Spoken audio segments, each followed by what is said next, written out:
Is it fine? Hello, hello, hello. Okay, I understand. The weather in Gqeberha is sometimey, but I'm going to need us to please speak to each other. Hello. Hi, how are you doing? You're doing well? That's not going to last long, especially with this conversation, but that's okay. Welcome to the Herald in partnership with CanRad's Community Dialogue. I am Katlego Mofokeng, and I will be your facilitator this evening. I will be guiding the conversation in the right place, but because of the fact that we have brought together some amazing minds, I will not be doing much, just simply making the conversation flow easier. Most of the work is going to be done by our amazing speakers. They came here today ready, and these are researchers, so you know they went through it in order to provide you with the information that they will. What I encourage this evening is that we interact. We engage with what we are given, and we respect one another's opinions. I would also encourage that we sit with the discomfort sometimes of the topics at hand. It's absolutely okay to just sit with that discomfort, embrace it, and maybe from it, you will have a new perspective, a brighter perspective at that. That being said, my job is not to welcome you. That is the job of Professor Bheki Mngomezulu, who is the director at the Center for the Advancement of Non-Racialism and Democracy. Please give him a round of applause.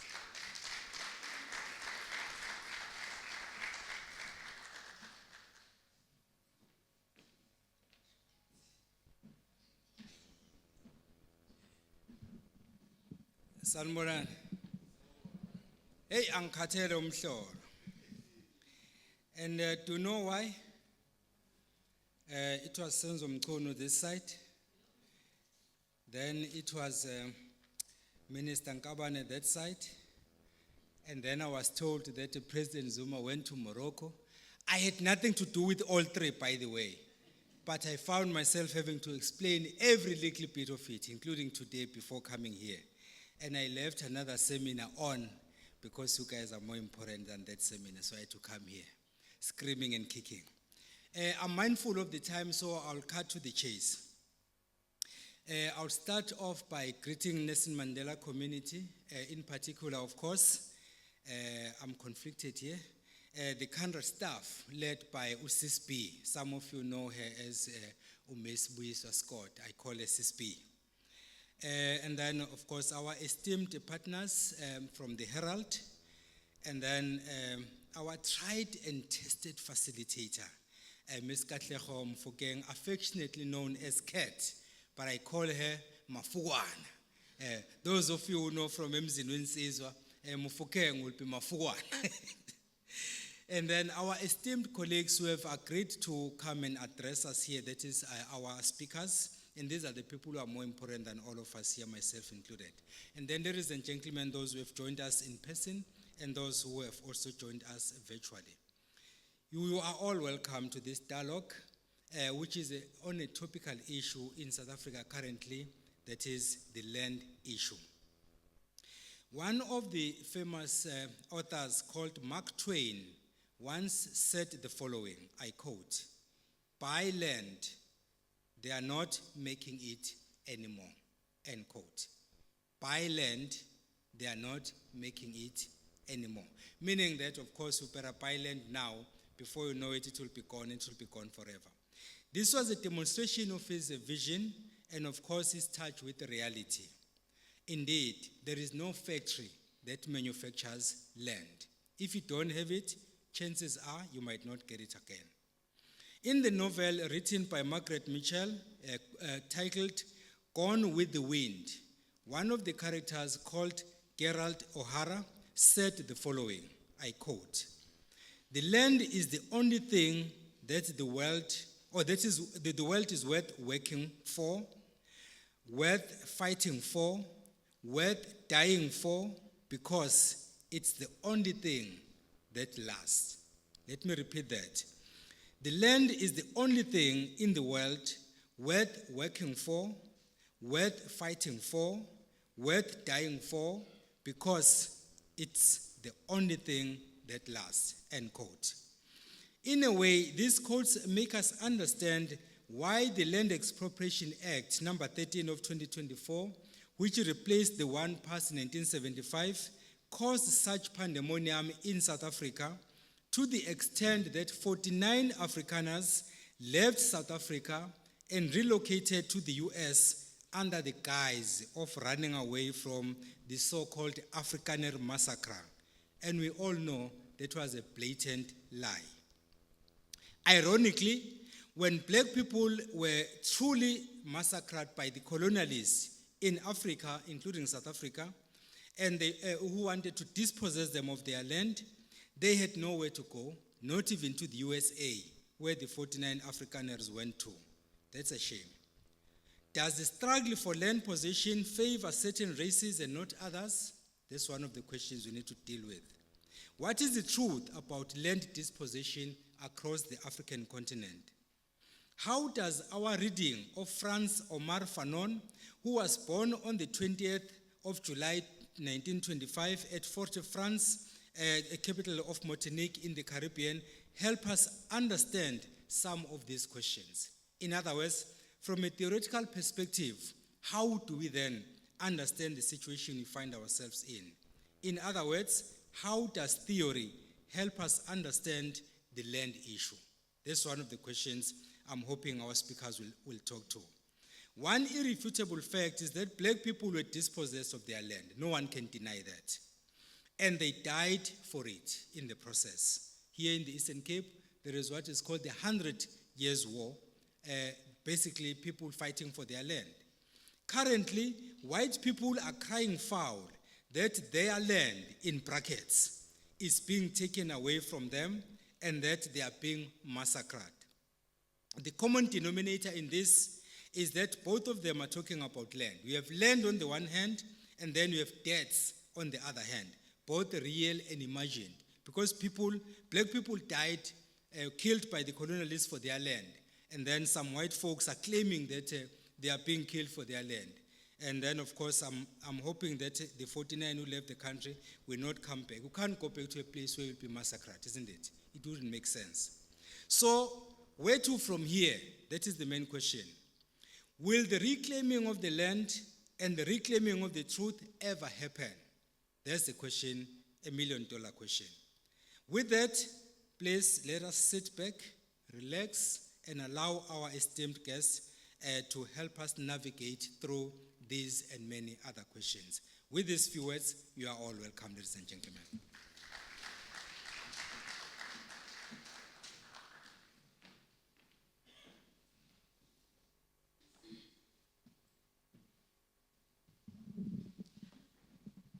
Thank you very much, Prof. After that very exciting welcome, I have the very tedious job of setting the foundation for the conversation we're about to have. So out of this hopeful introduction, I am hoping that you take away who Franz Fanon is, what the expropriation bill entails, and the significance of the Craddock IV inquest to our community. Now, like I said, this is a conversation, and I'm hoping that although we've got scholars in the room with us, that this can be conversational, and the tone that we set for this is that we are able to have a back and forth. Now, I'm about to ask a very interesting, how many of you know who Franz Fanon is? Okay. Not a lot of us. That's perfectly fine. How many of us have seen or heard of the expropriation bill? I think more of you have heard of it. Let me rather put it in the way, when have you heard about the land question? How many of you have heard about the land question? The immigrating, colonized few who went to the US. How many of you know about those? It's okay. I'm not going to point you out. You can raise your hands. I promise you this conversation works better if you do just that. It's okay that you know. Okay.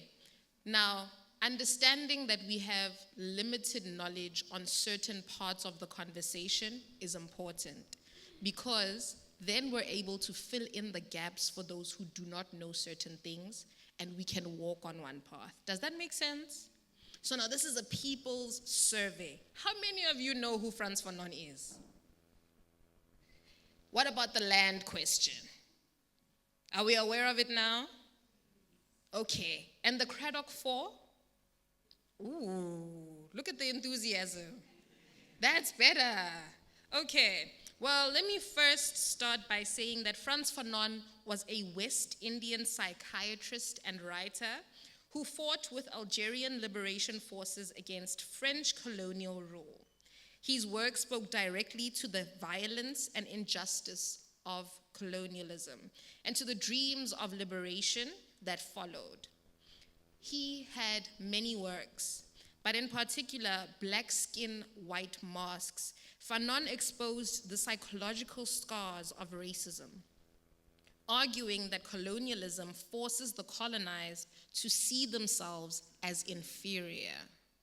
You know, you often hear when people of our color go to somewhere where people of our similar color are, and they say, the reason why things are as disorganized as it is because of the fact that Black people are running things. It is because of the fact that we see ourselves as inferior, as incapable of meeting a standard. Recognize the discomfort in this. Recognize the fact that these scars still prevail long after we have been awarded liberation. Now, in The Wretched of the Earth, he went further, describing colonial rule as a world cut in two, and calling for a revolutionary overturning of that system. His key ideas still resonate in South Africa today. The need to dismantle colonial power structures, to reclaim what was taken, and to build a new, just society.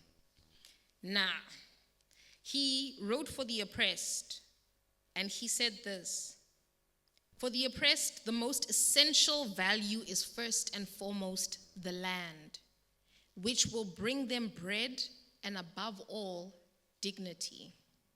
He understood that true liberation requires overturning the colonial order entirely, and we are urged to honor our ancestors' sacrifices by creating a better world now and not by endlessly repeating old grievances. I told you that this conversation is going to be in 3 pieces. We are going to speak on Frans Fanon. We celebrated his centenary on the 20th of July this month. The man would have turned 100 years old.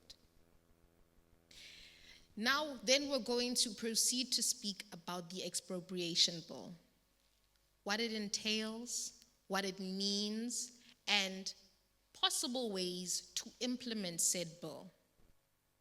And then we are going to speak about the Craddock 4. I think it is very important that we all teach ourselves about the Craddock 4 and the subsequent inquest because of how important it is in remembering those that came before, those that lost their lives in the pursuit of liberation and justice, and walking through that pain, understanding its gravity and its repercussions is ultimately important. That being said, I have introduced the topic, I'm sure, as best as I possibly can, but we're having a conversation. So you tell me, do you understand what we're about to talk about tonight? This is the part where we respond. This is a dialogue, people. Work with me here. Okay, do you understand part of what we're going to be talking about? I really hope we're not going to bore you. I'm going to try and energize you as much as I can, but I bet the people that we've nominated as speakers are going to do a hell of a job in opening your minds and introducing you to new and old ideas. So, that being said, we're going to introduce the gentlemen first. The gentlemen in question are sitting in front and they will be beginning. So we will have Mr. Sibusiso Twala come up first, then Mr. Kawe Mbongwe. Behind every great man is a what? I want you to say it again, please. Who's even greater? I need us to add that. Behind every great man are two women. Let me not say you're greater, because the controversies are going to start too soon. And I need you all to get along so we can have this conversation. Okay. We're going to start with Mr. Sibusiso Twala, who is, a youth development strategist and higher education leader currently serving as residence manager at Nelson Mandela University. With a master's in education from CPUT, he is focused on inclusive pedagogy. He previously held national leadership roles as the Deputy Secretary General of the South African Union of Students, where he advocated for equitable student affairs, academic research, mental health policies. His work bridges academic research, student affairs, and Afrocentric leadership development, including presentations at the NASDEF Best Practice Summit, the DHET National SRC Induction Program. He is the founder of Next Gen Leadership Solutions, and he designs programs to empower youth agency in Africa's socio-economic transformation. Please help me in welcoming Mr. Sibusiso Twala.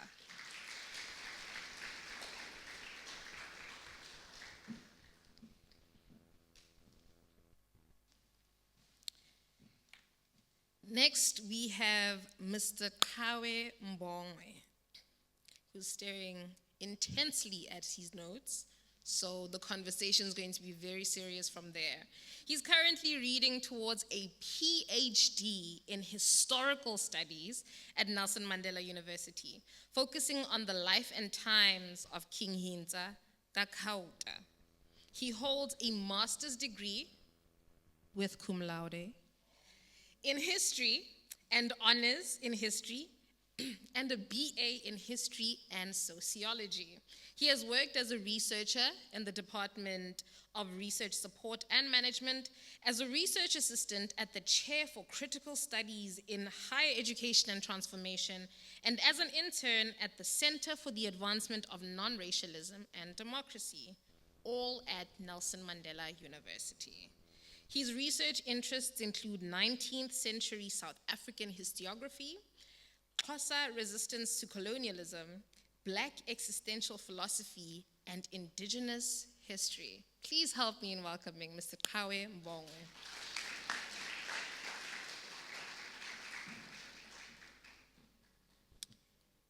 And now, the women of the hour. Okay. Are you ready, ladies? Prof. Jolene Steyn-Kotze is a Chief Research Specialist in Democracy and Citizenship in the DCES Research Division at the Human Science Research Council. She is also a Research Fellow at the Center for Gender and African Studies at the University of the Free State. As an NRF-rated C2 researcher, her academic interests are rooted in democratic theory, focusing on substantive democratization and socio-political citizenship. She has published numerous peer-reviewed articles focusing on democracy, citizenship, and gender and transformation. She's a member of the Global Ocean Accounting Partnerships Organizing Committee for the Social Accounting Working Group and leads the Gender and Transformation Working Group in the Indian Ocean Rim Association Academic Group. Her book, Delivering an Elusive Dream of Democracy, Lessons from Nelson Mandela Bay, was nominated for the 2020 South African Academy of Science Humanities Book Award. Please give her a round of applause.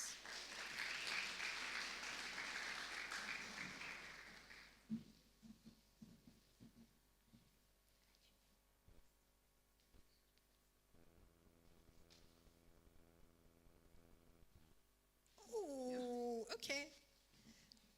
Harold is about to get the scoop. Harold is going to have a new headline.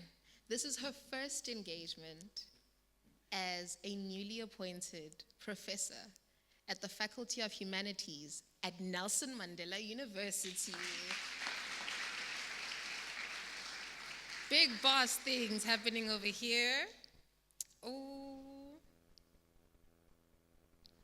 Mafrika Zandisiwe Nehanda Radebe is a mother, a Black consciousness Pan-Africanist, activist, and a decolonial scholar at the University of South Africa, where she is pursuing her doctoral studies. As a Black woman, community member, activist, and scholar, she is ethically committed to reciprocal knowledge production that uplifts rather than extracts from the community. This approach actively resists academic extractivism and offers deeper insights into the lived realities of decolonial struggle. Her involvement with the Black House Collective Soweto, an initiative she co-founded and leads, has provided a vital space to think and theorize alongside her community beyond the university walls. This engagement enriches her research by grounding it in Black and Indigenous epistemologies, enhancing both the quality and relevance of her scholarly inquiry. BHK, driven by Black youth in Soweto, focuses on cultivating communities of knowledge and practice while reclaiming Black epistemologies. Through this platform, Zandi Radebe supports educational events and programs that center revolutionary learning and decolonial thought, contributing meaningfully to the broader movement to decolonize education in South Africa.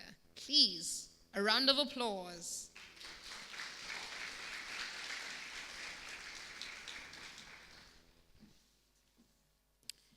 Without much ado, I am going to let you know the rules of engagement.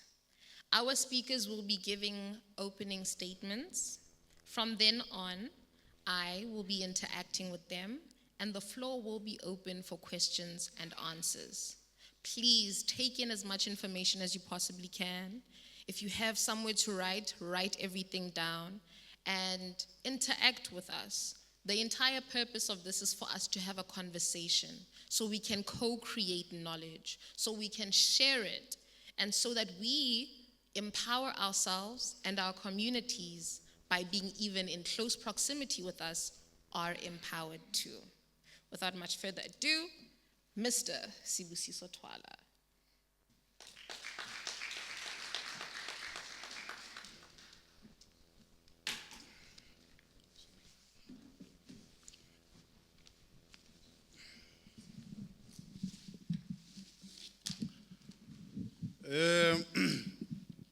Thank you very much, Program Director, distinguished guests, ladies and gentlemen. It is a distinct honor for me to be part of this very important discussion on land expropriation, reclaiming the land, reclaiming the truth, Fanon's vision of justice and reconciliation. Land is not just about territories and hectares. In our context, in the African setting, land is about memory, it is about identity, it is about dignity, and it is about the economy. That is what land is about. Fanon reminds us that for a colonized people, the most essential value, as the facilitator indicated, that land is the most essential value because it is the most concrete. It is first and foremost the land which will bring them bread and above all, dignity. In the African setting, a child is born and their umbilical cord is buried on the land of the forefathers. And a tree is planted on top of it. As the child grows, the tree grows with it. Because this African ritual, as it were, speaks to the notion of Ubuntu. That umntu ngumntu ngabantu. I am because you are. And because you are, we are. And we are part of the earth as well. It speaks to the interconnectedness of us as a people, not just to each other, but to the land, to the rivers, to the nature, and all living beings and the ancestors as well. In this instance, we knew that certain trees were sacred. Program director will help me. Umnquma used to be used, the leaves, to subside the weather. If there is thunder, you would take the leaves and put it in the yard, and the belief was that it will protect you. Umsenge, imisenge, used to be used to wash the twins, as it was also believed that it gives you luck. Umsimbiti, the elders used to use it to poke at the river to check how deep the river is. When they used to dance, they used to point it to the heavens as part of that connection. Imipafa, the branches of that are used to be able to repatriate the spirit of the ancestors. That is what it means when we speak about the land. We say that it also speaks not just to memory and identity, it also speaks to the dignity of the people. The economy, there is the cattle. We speak about the cattle because in the African context, the cattle represented a connection between the past, the present, and the future. In those times, they will be seldomly slaughtered, but will only be slaughtered on certain important occasions. And that is what it represents. There are nations that were built on the name of cattle. I was happy to hear one of my counterparts is a historian, would know that Prince Maqoma, when he went to initiation school, he was given an ox called Jingli. And that is where the nation of Amajingli, he then formed the nation out of the name of that particular ox. It's not the only one. Amambalu is another example. It is the name of cattle. I'm bringing this closer because it speaks to what Fanon says. That land is not just the hectares, but it is the memory, it is identity, it is dignity, and it is the economy. And to draw from none other than Dr. J.J. Klass, Prof. Gomozulu referred to him. He's written a book titled The Triangle of 100 Years War, where he then explores the frontier wars that took place between the triangle between Gqeberha, Khafrenet, and Butterworth, and list them. I'm coming to it because when we reflect more often than not on history and how the land was taken, there is a notion that African people and the native people of this country just handed it over. That wasn't the case. There were devastating and brutal confrontations and wars and battles that took place in this land. It was taken by force. The historians will speak more about those 9 major wars that took place here in the Eastern Cape. I'll mention 1 or 2. The War of the Khoisan, which took place from 1799 to 1803. These took place, of course, in Khafrinet, where the Khoisan took a decisive step to repel the encroachment of the Dutch forces that were coming in. They were, of course, assisted by the neighboring alliances of Amaxhosa, and they were able to actually repel the Dutch encroachment up until Makana from Khafrinet.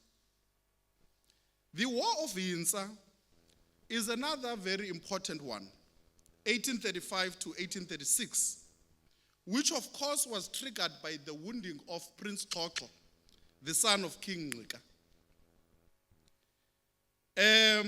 And of course, as a result of that, King Yinsa was therefore killed in that particular battle in Ngabaga. But it was Prince Maqoma that avenged the death of King Yinsa. He crushed the British army and led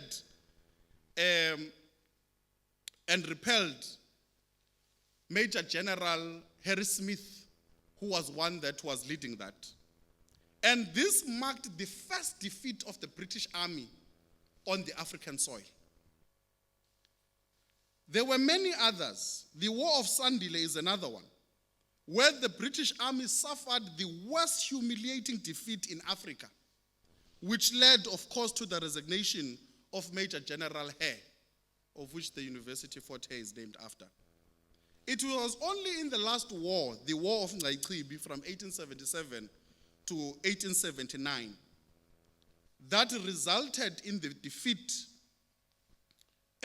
of the people of this land and the fall of King Sandile, the son of King Ncika.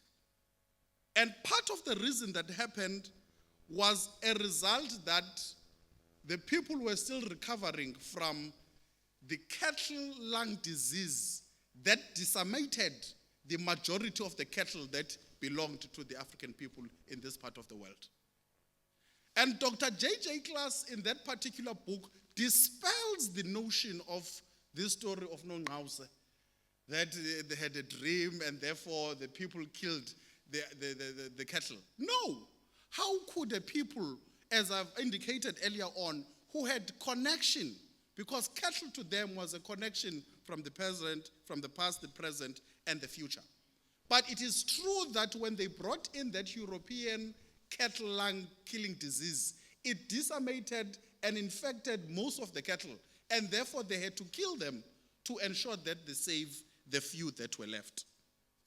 This therefore brings me to the point of the historical trauma and the colonization of space. Colonial land theft, we've spoken about it. So this history is important to speak about it because, as I've said, there were wars that were fought. This land wasn't handed over. It's Saul Blakey in 1913 who writes, "I woke up a pariah in the land of my birth," signaling the passing of the 1913 Native Land Act. I'm sure we know all about that, where most of the land, about 80% of the land that belonged to the native people, when that legislation was passed, it was therefore taken away. And we also know that it did not start there. The taxations that forced our people to live where they used to stay after the discovery of the diamonds in Kimberley and the gold in Johannesburg.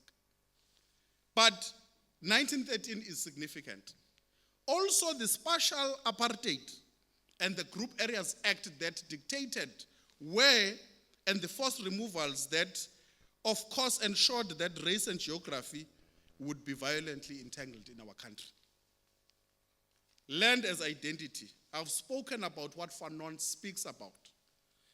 He argues that colonization is not only the occupation of the land, but the occupation of the mind. Land theft was a psychological theft as well. It's not just about the hectares, as we've indicated. In this, I love Biko. Somebody spoke about black consciousness. Because Biko speaks about black consciousness. He says that the most potent weapon in the arsenal of the oppressor is the mind of the oppressed. And this is what, as you can see, there's convergence with what Fanon is saying, that it is about also the occupation of the mind. I want to move over and speak about what Nelson Maldonado Torres says, and I quote, where he differentiates between coloniality and colonialism. He says, and I quote, colonialism denotes a political and economic relationship in which the sovereignty of a nation or a people rests in the power of another nation, thus making it an empire. Coloniality, on the other hand, refers to long-standing patterns of power that emerged as a result of colonialism, but which continue to shape culture, labor, intersubjective relations, and knowledge production well beyond the formal end of the colonial administration. He therefore argues that coloniality survives colonialism. It remains alive in the criteria for academic performance, in cultural patterns, in common sense. Common sense is not so common anymore. In the self-image of the peoples, in the aspirations of self, and in other aspects of the modern experience. He therefore argues that we breathe coloniality every day, all the time. Let's speak about his vision for liberation with these 7 minutes that are left.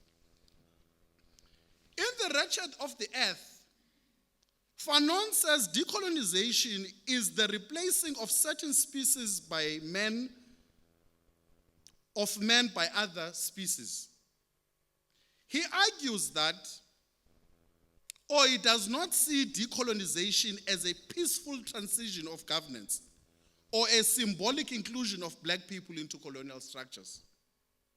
He calls for a complete overturning of the colonial world order so that we have a radical reordering of the economic systems. Let me wrap up. The program director says I've got 2 minutes left. The point, therefore, without speaking more unto it, speaks firstly to the first instance that I've said, what land means to us as a people, in line with the thoughts of Fanon, that it's not just the hectares, but its identity, its memory, it's the economy, and that is how we lived as a people. So reclaiming the truth in post-apartheid South Africa need to lead us to reflect on the Truth and Reconciliation Committee discussions and the limitations thereof. Hence why today we've got the inquest of the Craddock Four. Matthew Goniwe, Fort Kalata, Sparom Konto, and Sicelo Mhlawuli. In KZN, there's the Chief Albert Lutuli inquest that is also happening there. Fanon would need us to speak about the myth of the so-called Rainbow Nation. I used to be a rugby player. I love it. We're winning every time when we meet. Just last week, the Springboks were here. Very nice. Like a win. I enjoyed it, and then we had some drinks afterwards. But after that, I go back to my shack, and my good mate go back to the suburbs. Is that the post-democratic South Africa that you speak about? Fanon would want us to question that. I won't speak on land expropriation, but the point as I sit down is that if we are serious about reconciliation, we must be serious about the land, for there can be no healing on stolen ground. Thank you so much.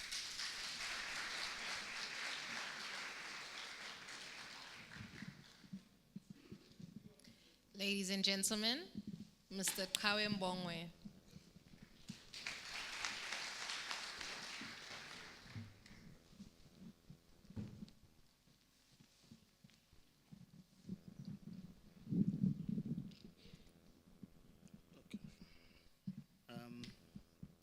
Many thanks, Katlego and colleagues.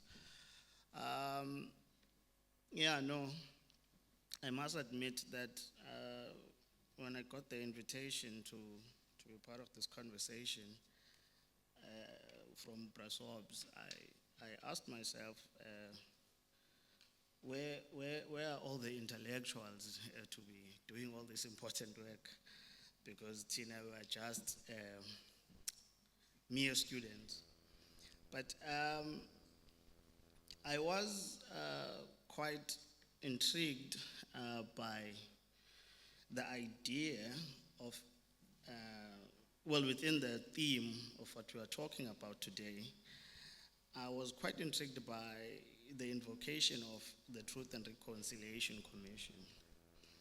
And I want to base my thoughts today in coming to Fanon and the idea of land dispossession in this country, and how we then envision Fanon's vision of reconciliation. This conversation takes place during a very significant period on the calendar of Black people globally. And July is quite an interesting month. July this year, 2025, marks the 56th anniversary of the official launch of the Black Consciousness Organization, the South African Students Organization, SASO. SASO's inaugural conference was held at the University of the North, which is now the University of Limpopo, in 1969, where Steve Bandu Biko was elected its first president. We will all remember that SASO, together with other Black organizations such as the Black People's Convention, were extremely important in the liberation struggle against the racist apartheid regime. With the Black consciousness philosophy as its philosophical and theoretical foundation, SASO was able to challenge the power structures that affected Black people, not only physically, but also psychologically and spiritually. Inspired by the writings of Frantz Fanon, Malcolm X, Stokely Carmichael, and many other radical thinkers of the Black world, it galvanized a countrywide consciousness awakening movement that irreversibly changed the course of South African history. Perhaps the most everlasting contribution of Biko's philosophy was to instill in Black students, and in Black people in general, the realization that they should never, under any circumstances, be accomplices to their own oppression. They should, at all material times, continue to resist any and all forms of racism, dehumanization, and oppression. The 2nd of July this year marked the 100th birthday of the first legitimate Prime Minister of the Congo, Patrice Emery Lumumba. Born in 1925, Lumumba is critical for our understanding of the incessant mineral-driven armed conflict in the DRC and the persistence of neocolonialism in Africa today. The 2nd of July also marked the 100th birthday of the civil rights leader, Medgar Evans. Born on the 2nd of July 1925 in the USA, he was assassinated on the 12th of June 1963. The 3rd of July this year marks the 35th anniversary of the mysterious death of Black consciousness giant and Azapo leader, Umuntu Mieza. He died in 1990. Mieza led one of the most significant moments of Black resistance in South Africa, the 1974 Frelimo rallies in celebration of Mozambique's independence from colonial rule. The 16th of July, The 16th of July also marks the 27th anniversary of the passing of one of the preeminent Afrocentric scholars of our race, Dr. John Henry Clark. The 16th of July also marks the 78th birthday of the Black revolutionary, Assata Shakur. 20th of July this year marks the 100th birthday, again, as my brother has said, one of the most influential Black thinkers and revolutionaries of the past century, Frantz Fanon. Born in 1925, Fanon's work has influenced the revolutionary movements across the world and continues to be the focus of academic studies and political praxis. This very dialogue today is an interrogation and a reflection of Fanon's contribution in the fight against racism and dehumanization of African people, and central to this dehumanization was the dispossession of Black people of their land by white colonial intruders. In his magnum opus, The Wretched of the Earth, Fanon reminds us that, again, as my brother has said, for a colonized people, the most essential value, because it's the most concrete, is first and foremost the land which will bring them bread and above all, dignity.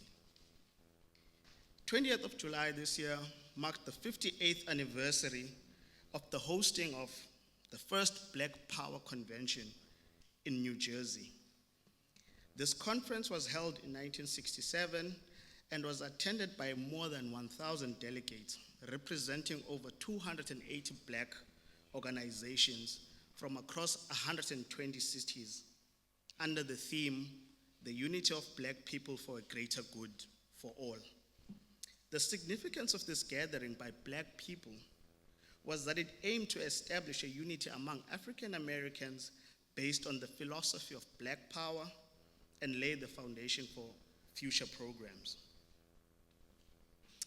The 30th of July this year will mark the 78th anniversary of the mysterious death of leading African nationalist theoretician and the first president of the ANC Youth League, Anton Lembede. One of his everlasting contributions to the discourse on Black liberation was the statement that, and I quote, "We believe in the divine destiny of nations. The goal of our struggle is Africanism, and our motto is Africa's cause must triumph. We believe that the national liberation of Africans will be achieved by Africans themselves.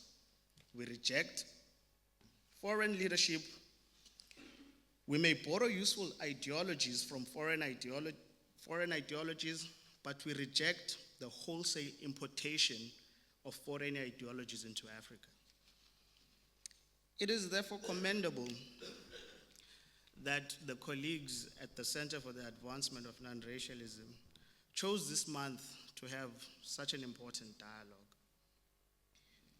Perhaps the most explosive issue in South Africa today is the question of land ownership. The central theme in the country's colonial history is the dispossession of indigenous African societies by white settlers, and the current calls for land restitution are based on this loss. Yet popular knowledge of the actual process by which Africans were deprived of their land remains remarkably sketchy. I hope this dialogue here tonight clarifies many of the issues on the discourse on land reclamation and the delivery of justice. In South Africa, the arrival of European settlers and invaders marked the beginning of our problems as Black people. In one of his speeches as president of South Africa, Jacob Zuma highlighted how the arrival of Jan van Riebeeck on the shores of the Cape in 1652 was the beginning of problems for Black people. 373 years later, in 2025, this statement still remains unequivocally true. When the Dutch tribe of the European province trespassed on the southern tip of Africa in the 17th century, they had already been practicing their global crimes for over 200 years. The indigenous people of the Americas, Asia, North Africa were already undergoing bloodshed struggles of resistance against slavery, settler colonialism, land dispossession, and capitalism. By 1652, settlers knew their script quite well, and they were fully aware of what they had been doing centuries before. By the 18th century, the British would join the Dutch to consolidate the European settler colonial project we now call South Africa. This project was carried out with two interrelated weapons: epistemic weapon and military weapons. The land question then, as my brother has so eloquently described it, in South Africa today relates to the reversal of the centuries-old systematic and structured process of land dispossession through which African people were forcibly removed of their land for the benefit of white people. This systematic process of land dispossession from Africans was unequaled almost anywhere in Africa. In Zimbabwe, for instance, colonialists appropriated for themselves just over 50% of the land surface of the country. By 1913, in South Africa, white settlers were owners of 87% of the land surface, and black people were only crammed into the 13%. The land question, therefore, is also about the resolution of this great land dispossession injustice and seeks ways to ensure large-scale redistribution of land. Listen properly. The land question, therefore, is about the resolution of this great land dispossession injustice and seeks ways to ensure that large-scale redistribution of land does contribute to the redress of colonial and apartheid injustice, the transformation of the economy, and the reduction of black poverty. The land question today, within the context of this year's Africa Indaba, Justice for Africans and People of African Descent, has its roots again with the arrival of white people. The British-led, again, my brother has touched on the 100 Years' Wars, which were afflicted in this part of the country, spread its tentacles to every corner of the country, sowing seeds of terror and murder amongst the indigenous population. The consequence of this was that by the beginning of the 20th century, African people and African societies in this country had very little land to call their own. After black people were defeated through the wars of dispossession, the colonial regime began to develop legislation to cement forever the subservient role of black people in their own land. It is against this brief recollection that I wish to center my thoughts around the idea of truth, justice, and reconciliation through a Fanonian gaze. I would like to begin by giving a brief outline of South Africa's TRC Commission, what it was, the reasons for its formation, what it sought to achieve, why it failed, and lastly, why now, 29 years since it set, no true reconciliation has taken place in South Africa. I argue that the commission was largely a failure because it individualized the victims of gross atrocities committed by white people in this country.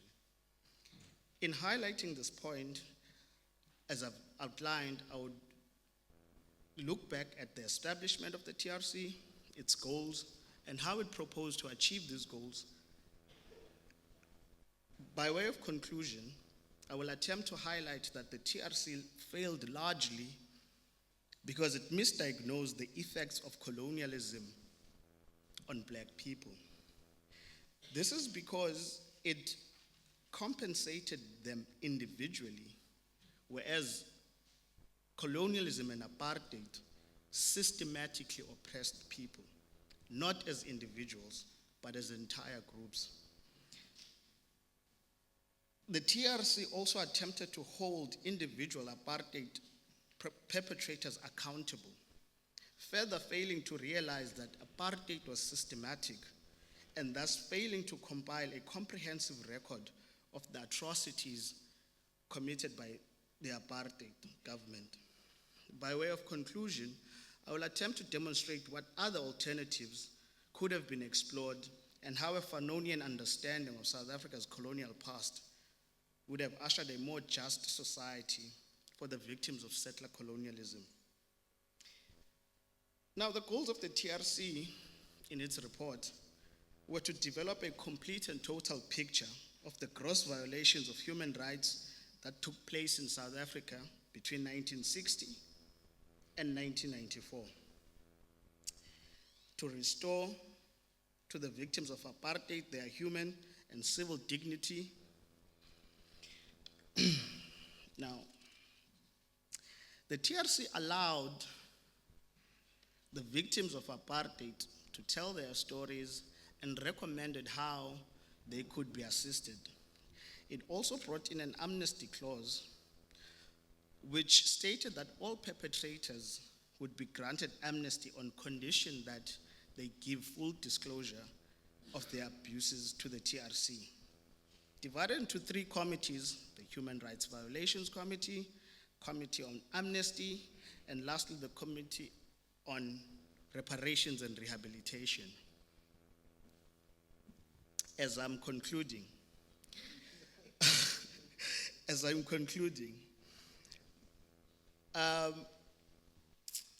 yes, these three committees sought to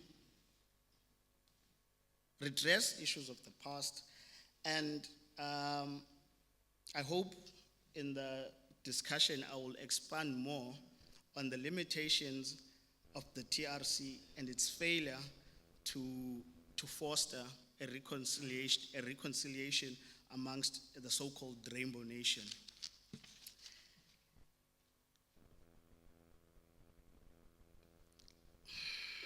The majority of the TRC drew the distinction between what it referred to as conflicts of the past and the policies of apartheid. The TRC maintained that there was no connection between the conflicts of the past and the policies of apartheid, which confirmed the TRC's conviction that its mandate was focused on the violations which emanated from the conflicts of the past, but not from policies of apartheid. This definition limited the attention of the Commission to events which emanated from conflicts of the past rather than systematic government policies.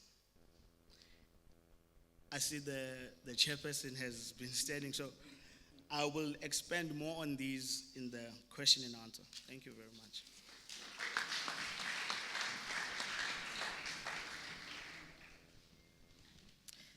Next, we will be having Professor Jolene Steyn-Kotze.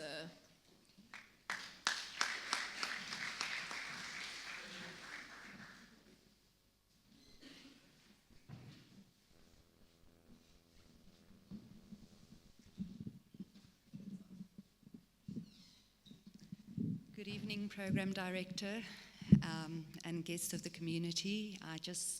I'm hoping that, you know, your construct of time and my construct of time may possibly meet somewhere, but, you know, we will try our best. It is quite a privilege and an honor for me to be here. I was here in this very venue probably around 2012, 2013, where we were talking about the South End evictions and where we were capturing stories of people who had lived through those evictions. So for me, it's a very nice full circle moment. So we are talking some very heavy things here.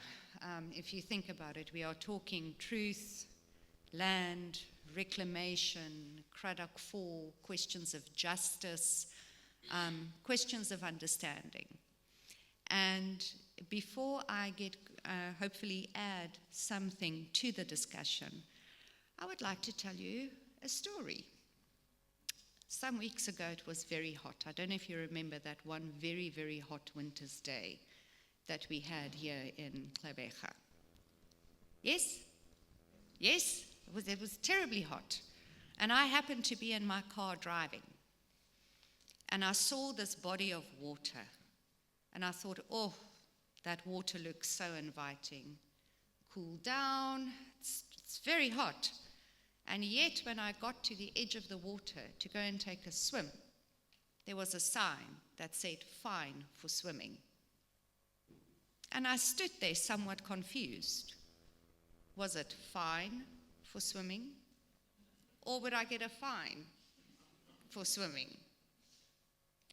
And I think that is the point, right? That when we start talking around truth, around justice, around reclaiming the truth, we need to bear witness and we need to bear in mind the significance of different interpretations around events. I find that when we start looking especially around dismantling structures of disempowerment, which Fanon has so eloquently argued, we also need to start looking at some of the thinking, I would say, of feminist theorists. And the irony that she is an old French woman is not lost on me, given the context of our discussion. But for example, Julia Kristeva and her sense of abjection as a way of explaining the disempowerment, the sense of alienation, the sense of not belonging, because of societal structures or the way a particular society has been engineered. And I would go as far as to say that the fight for gender inclusivity is as old, if not older, than for the rights of indigenous and native people to reclaim land and reclaim truth. The whole notion of abjection really speaks to the question of belonging, and not just belonging, but being comfortable in belonging. And if we look at contemporary history, and we can even look at the current global narratives and global stories that are playing out, we note that there is very hard positions of my history and your history, my interpretation and your interpretation. More importantly, I'm right and you are wrong. Think of the Trump administration and enabling the very infamous 49 that have left for greener pastures, if you will. Look at the narratives around Gaza vis-a-vis Israel, for example, the narratives of land, of truth that we are creating there. Think of Putin and Zelensky, and one can take it further and think of that very uncomfortable moment between Zelensky and Trump. So we look at abjection, questions of belonging. We start asking questions around space. And for me, I think it is important to realize that when we speak of land, we are not just talking geography, mountains, valleys. We are talking symbolism. We speak of a heartland, a homeland, a motherland, a fatherland. There is a very deep sense of symbolism, of belonging, of being attached to, of having space within the world. And when we start looking at, for example, I quite like her work a lot, Macy's notion of space, we really start dipping into what it means to be a citizen, to belong.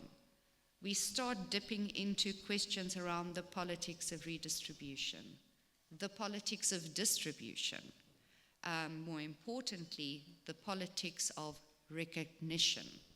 And that recognition goes beyond not just physically occupying space, but symbolically reclaiming that we do indeed belong. Because ultimately, if you think about it, space is political, right? Belonging is political. And at the very basic definition of politics, we are looking at questions of who gets what, where, when, and how. And in determining who gets what, where, when, and how, it of course boils down to those narratives of justification, of taking from one and giving to another, of forcefully removing one in order to occupy, in order to get the benefit, which is why I particularly appreciated your quote, "I woke up a pariah in the land that was my birth." The whole notion of space, of abjection, also goes a little bit into what you had highlighted as the occupation of the mind. Coloniality vis-a-vis decoloniality. And I have noted very colloquially that we need to look at current global dynamics, and we see some of those old narratives, some of those old colonialities in how we interpret different worldviews come to the fore. The first structure, of course, to perish was the structure of time, as we were going through this. When we start looking at truth, reconciliation, narratives, and not just from an abstract philosophical point of view, but I think if we bring it down to the very core of humanness, of humanity, for me, the Craddock 4 inquest is particularly important, as it was so long ago when I stood in this very hall collecting stories of displacement, collecting stories where people shared their sense of not belonging, of losing space, of losing identity, of losing their homeland, their heartland, and a little bit of their humanity during that particular period of time, is that the space to the space to tell our stories cannot be underestimated. It cannot be underestimated. When we speak of space, it is the ability to be heard fully and to recognize that what has happened in the past has caused harm. The question then becomes, once we have been heard fully, we have been granted the space to share, we have been granted recognition of the harms done, what comes next? What is the political project that needs to follow on once we reach a position of understanding? What is the vision of society that we would like to see? What can we agree on how we would like to see the future of society look like? So, I have one last question. I have 4 minutes. See, I'm being kind. I am making up time. I am resetting what went before me in order to correct the course of time. Do you think it was fine for swimming, or that it was fine for swimming on that hot day? Thank you.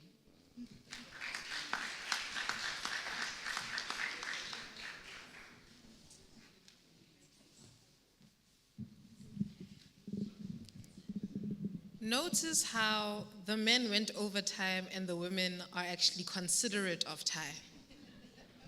Are we all aware of what is happening in front of our eyes? We're side-eyeing the patriarchy.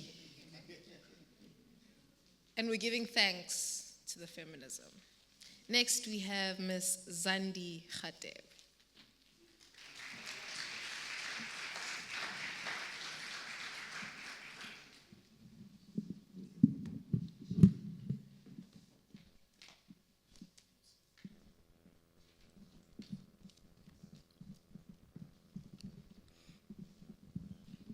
The tyranny of time is upon us, and thank you for donating 4 minutes and 30 seconds to me.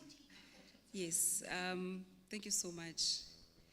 So let me also have a little timer here, and hopefully I'll abide by it. Greetings, Ma-Africa. Molweni bantu baseGqeberha. I'm so happy to see ulutsha, abantu abatsha, abatshayo, abafuna inyani.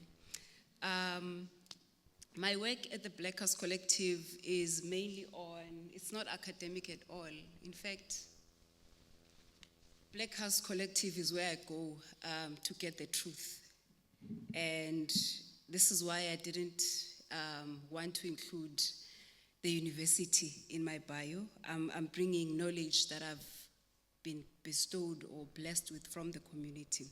So, I want to look on the idea of reclaiming the land, reclaiming the truth, and see how Fanon fits into that.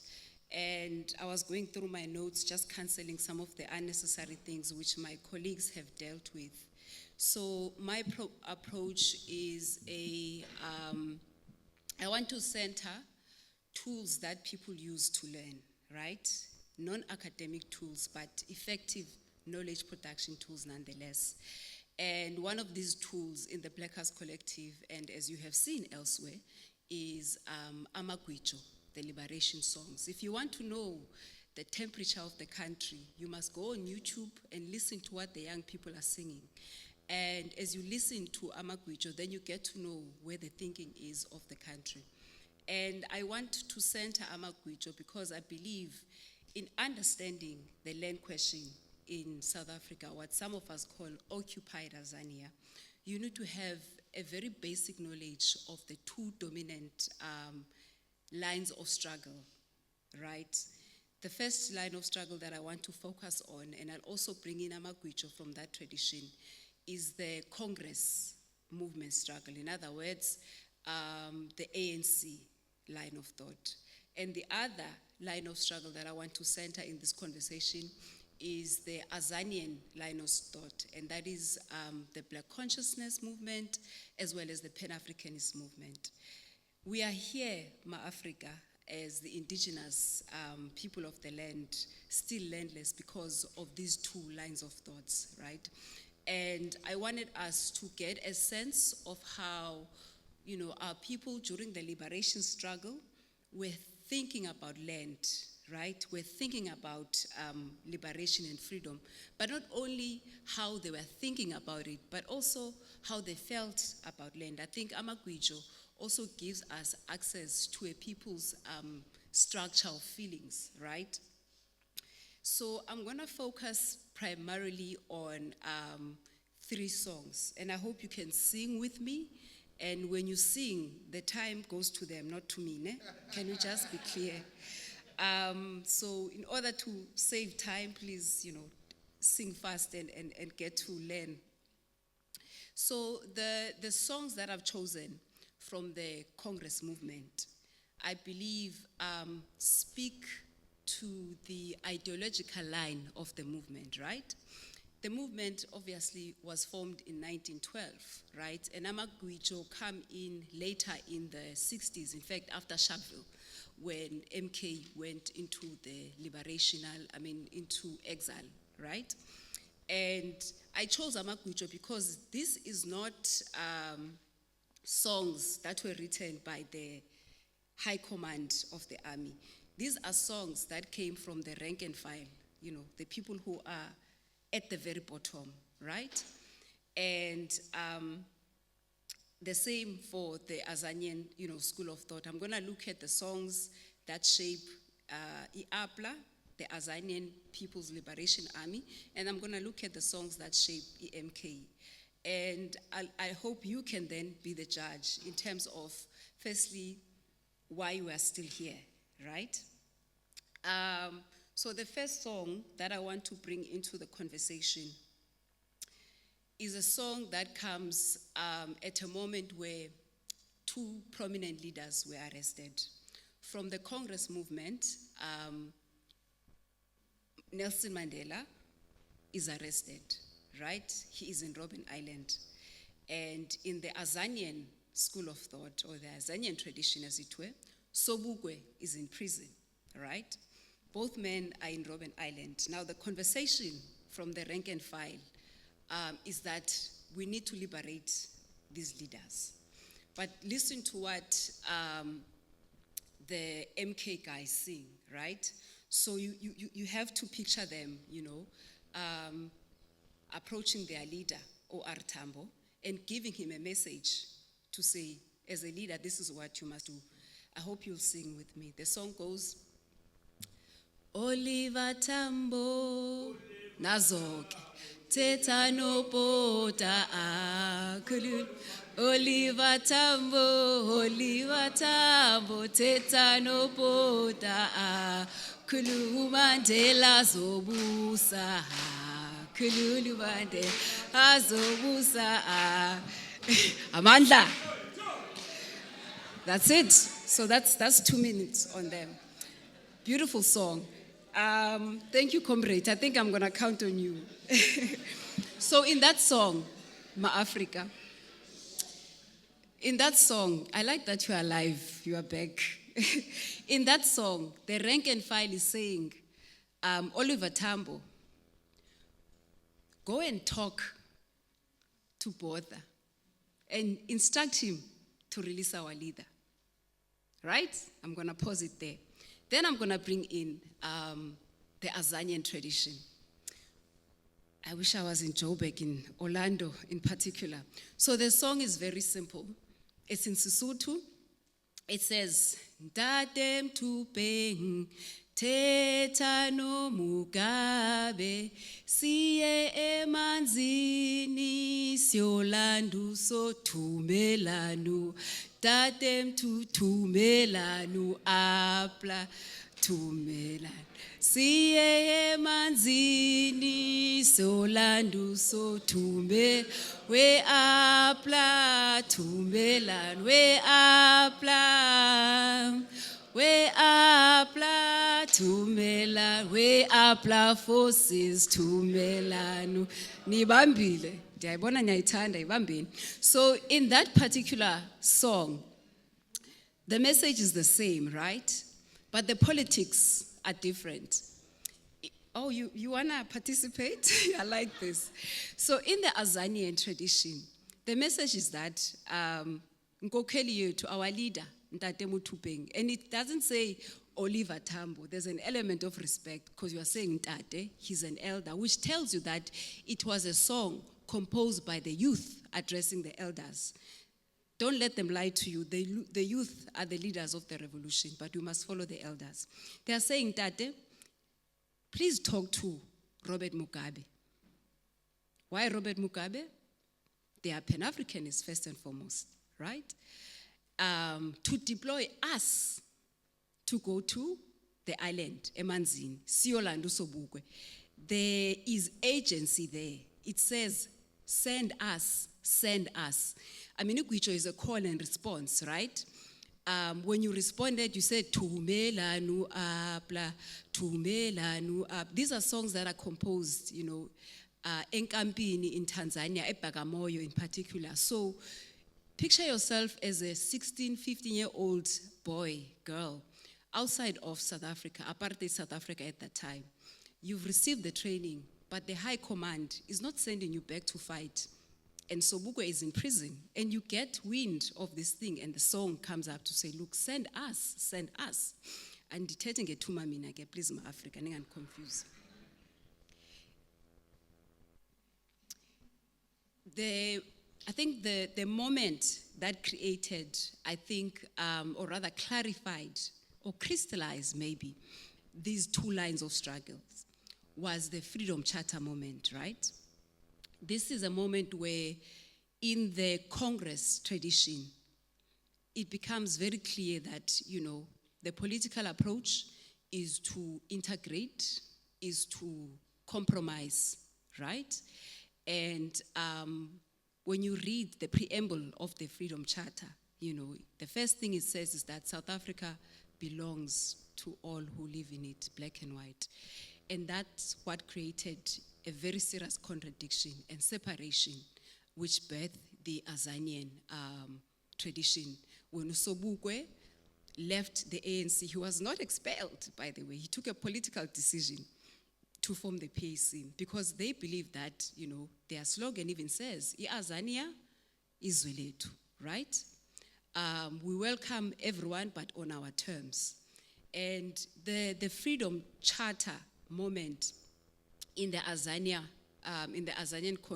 tradition is known famously, made famously known by Dr. Mutsuku Pego, who's now late, as the Freedom Cheetah, right? This is a conversation you will not find in mainstream books, right? The Freedom Cheetah, the argument is that it cheated us of freedom.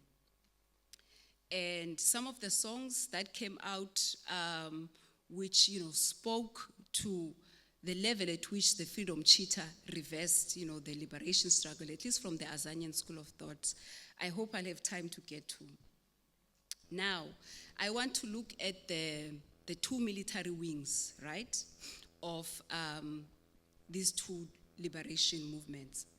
Remember, the ANC has originally the Umkhonto weSizwe, Ma-Africa. Don't confuse it with post-1994 MK, right?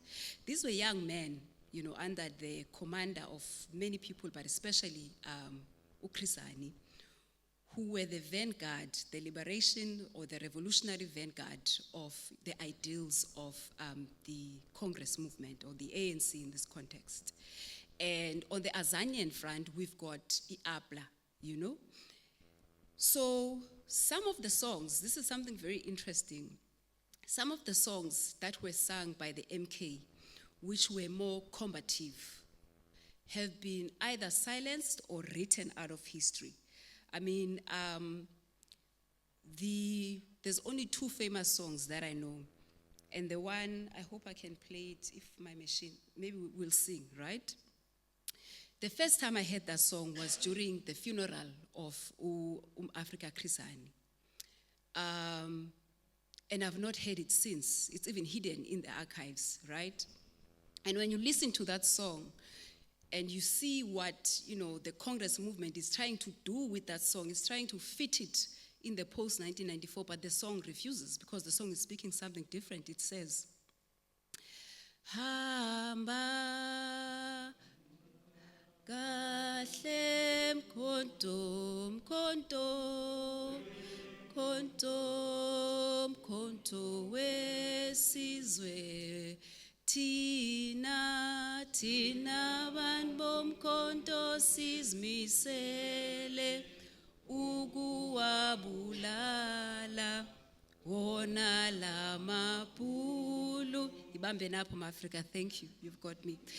So when Julius Malema is being persecuted for Dubulibunu, this song is not even mentioned as a tradition, right? So you can already see what is happening because now Julius Malema is being singled out for one song, whereas in the MK, they were very combative songs. Remember, the Congress movement, I think, was not as combative in their song, in their politics, in their articulation, and also in their approach on the land because they said it belongs to all who live in it. But the Azanian tradition has been combative to the very end. I want to then move towards the last song. Now, this song is very interesting because it's a song that exists in both the Congress tradition as well as the Azanian tradition. And it's a song that is made popular in post-1994 politics, right? Ubaba Uzuma uyayithanda kakhulu, and he sings it better than me, but the content of what he sings is, I suppose, very consistent with the reasons why we don't have the land today. And when that song arrives within the Azanian tradition, it acquired new meaning, consistent with their combative line of struggle. You all know the song. We're gonna sing the Azanian, in fact, let's sing the Congress version first, and then I'll pick you up with the Azanian. I hope you know it. Tina Sizwe, niyayazi ne? Tina Sizwe, Sizwe, Saniyoyika. Sikhalela, sikhalela, izwele, elathathwa,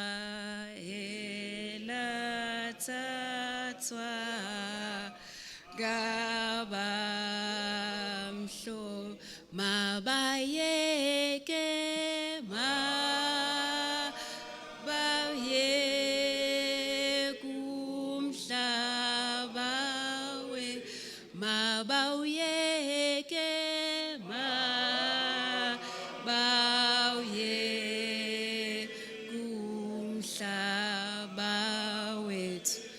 I'm gonna give you, oh, yabona umoya wegwijo ke ma-Afrika. Bakhalela izwe labo. Iyeza tata, iyeza. I'm exactly 15 minutes, including that donation from my newly acquired. So I want to give you the Azanian version. And maybe to close my session, we can just sing so that umoya katata ukhuleke. You see, these are people who did not necessarily maybe read the documents of the movement that they followed, but when a song is sung, it transports them to a particular memory. Listen to the words, Ma-African, I hope you pick it up. This is the Azanian version. Tina Sizwe, Tina Sizwe, se Afri, sizolwela, sizolwela. Okay, dilibele, okay. And then it goes, O watatwa, ngabamhlo. Mababetwe bazo yegu mhla niyayazi zayi sithi mababetwe bazo yegu mhlaba wethu izwe lethu iAfrika siyabulela.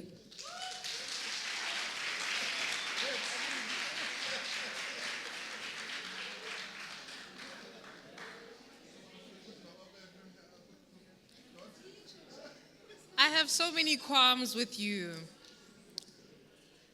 Because how did you agree when she added 2 minutes because of your singing? I thought this was a dialogue and a conversation, and you turn on me.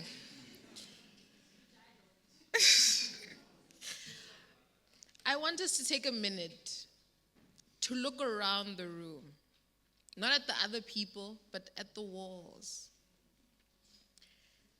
We are in a location that offers remembrance to losses of many communities and many families. This is sacred ground. And remembrance demands action. It is one thing for us to say somebody lived at a specific time. It is a complete other to embody the body of knowledge that they've provided us with, to light a path in the right direction.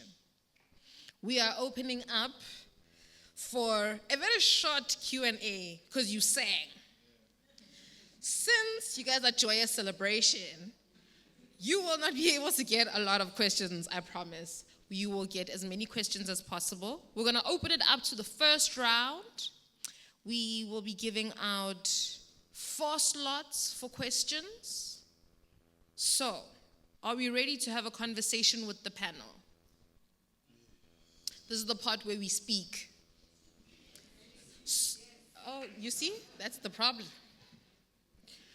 So, are we ready for a conversation with the panel? All right. Can we give them a round of applause for all of their contributions?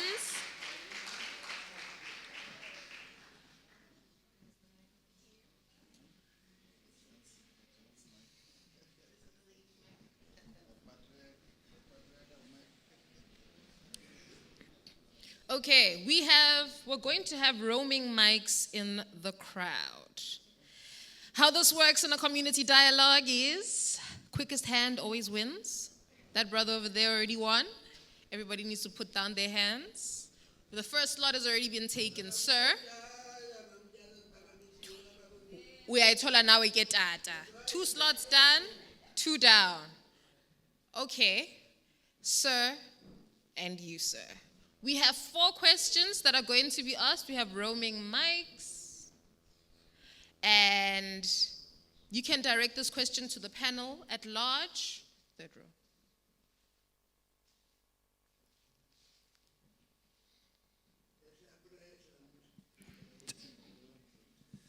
All righty. Good evening, ladies and gentlemen, esteemed.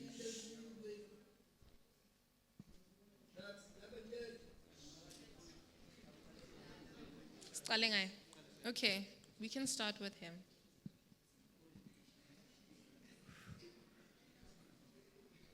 Ladies and gentlemen, my name is Mokita Kisani. I'm born and bred here in Woma. My father worked here in South End, my father. When he came from Grahamstown, you call it Makanda now. He worked here, my father. He was going to Cape Town to find a job. But when he got to what is known as Woma location, he saw a beautiful woman, my mother. He got married, finished. I'm the 5th in the family. I'm hard of hearing. Most of you who were in the struggle during the 70s, late 60s, know me. I was tortured. Yeah, by the police. But we were looking for a non-racial society. I grew up in Woma with the so-called colored, so-called Indians. There were some few so-called whites then, but they were always privileged. Like today, they are still privileged.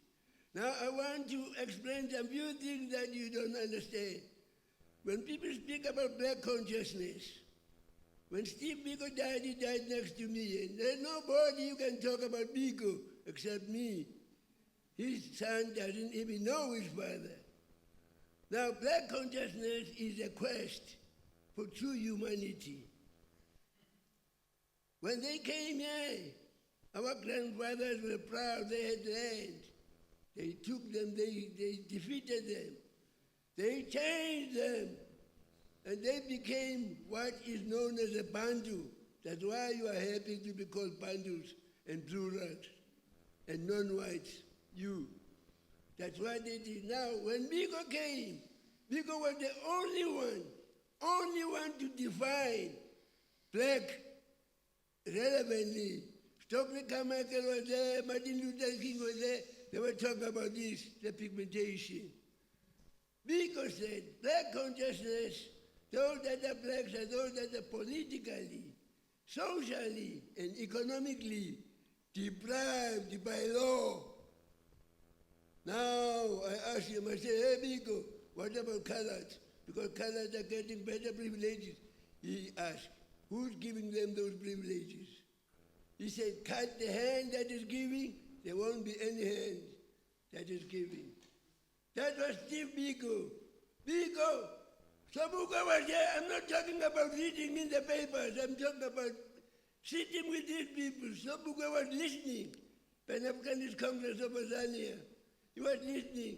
He said, we need to change in defining who an African is. Thank you. African is not this. Those that are Africans are those that are having allegiance and loyalty to Africa.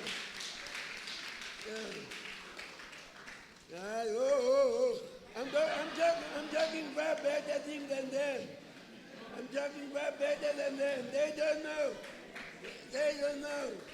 No. I need to very well.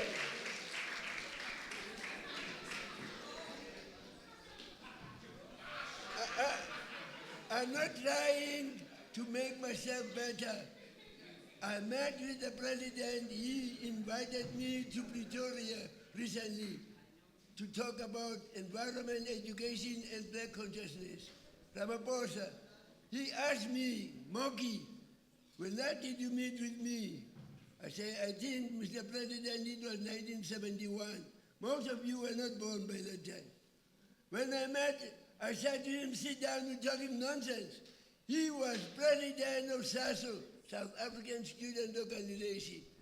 We never spoke about whites. Because We don't know blacks. And did it? That's what the Bible is saying.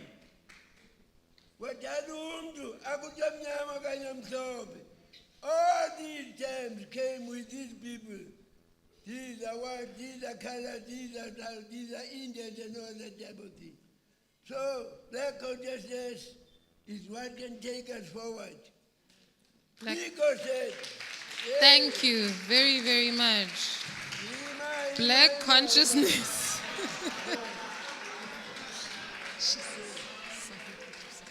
They're talking today about what is very, very important, the land. You have When to you let other talk people the land, ask. when you talk about the land, you must remember the war. The war that made people lose their land. Yes. Yes. Yes. But then, you know, Mr. Sabuga said, we are nobody but pro-Africa. Yes.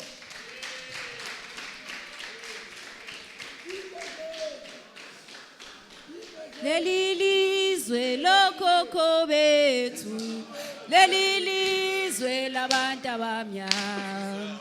Leli lizwe lokoko bethu, leli lizwe labantu abamnyama.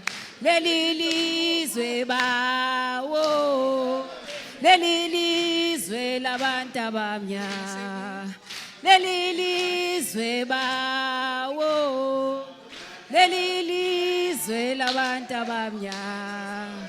Leli lizwe lokoko wethu, leli lizwe labantu abamnyama. Leli lizwe lokoko wethu, leli lizwe labantu abamnyama. Izwe lethu, izwe lethu, iAfrika.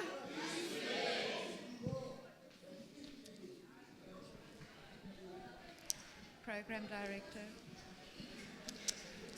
Good evening, and thank you so much for the previous speaker.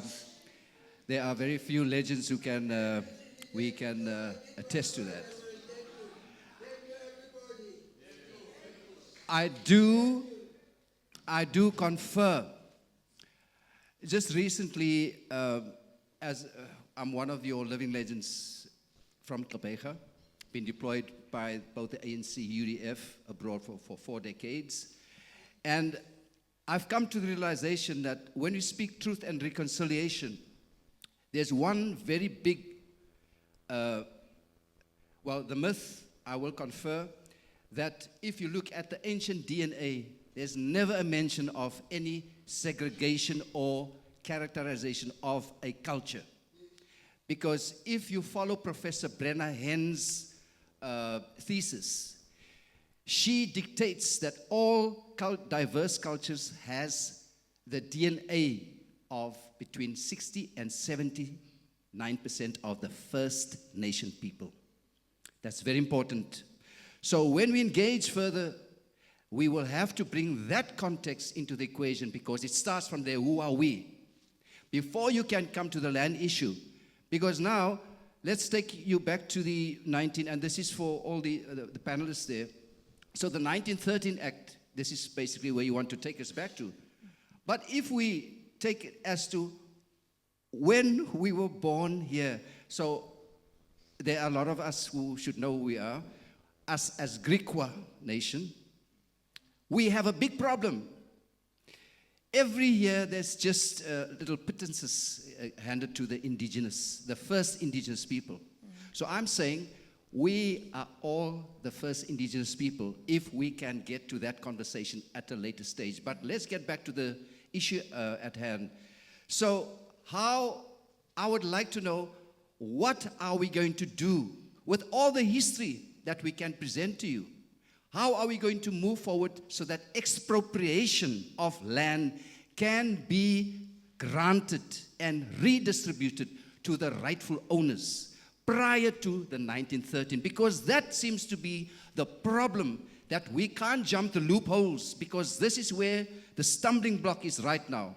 Because we cannot get into laws repelled by, when the first government was established by the Nats. You must go beyond that, because it's the 1652. This is, if we have to engage in 1652, I'm going to close my ears, because that's yesterday's news. You need to go into the cradle of mankind.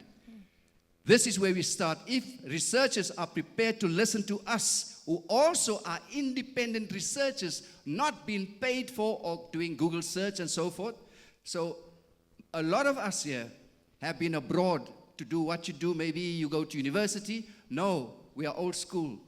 We go and speak, for example, Bin Laden's. I served in these types of wars, but there were no terrorists as people would make them out to be. These are people on the ground, as you know, the Aplas and the MKs. So were we deployed abroad and see the truth. Those truths has to be declared so that we know that even the Indonesians and those people, we share a similar language. And I will tell it so that it is recorded that Bahasa Indonesia is a derivative of Afrikaans. Afrikaans is not an indigenous language of the so-called white, because we don't speak about white, black, and because then we are going towards reclassification. So in this sense, I believe we should speak and replace all these derogatory terms. I don't feel comfortable when somebody says black, white, colored, Indian. I feel very offensive as one who came through this struggle. So maybe we must start there to say we are all classified as South Africans, because you don't find going to America, you go to Indonesia, you get, I'm going to speak the language, Hitam, which is black. They don't speak like that. Or Bule, which is white. They don't speak like that. They say Indonesia, Chinese, and so forth and so forth.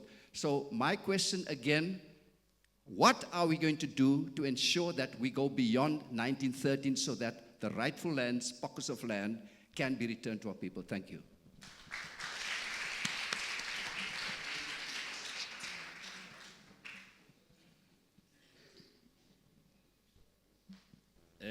Greetings to everyone.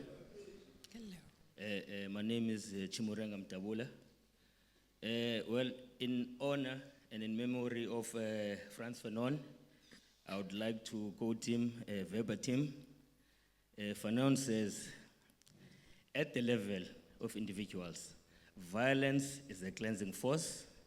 It frees the native from his inferiority complex. It makes him fearless and restores his dignity. I close quote. Thank you. Straight to the land question. You see, we tend to be emotive about this. You know, when politicians, they want votes and whatnot, they go and speak about the land question because they mobilize suffering people around a pain. But in reality, leaders in general in South Africa, we are not serious about this.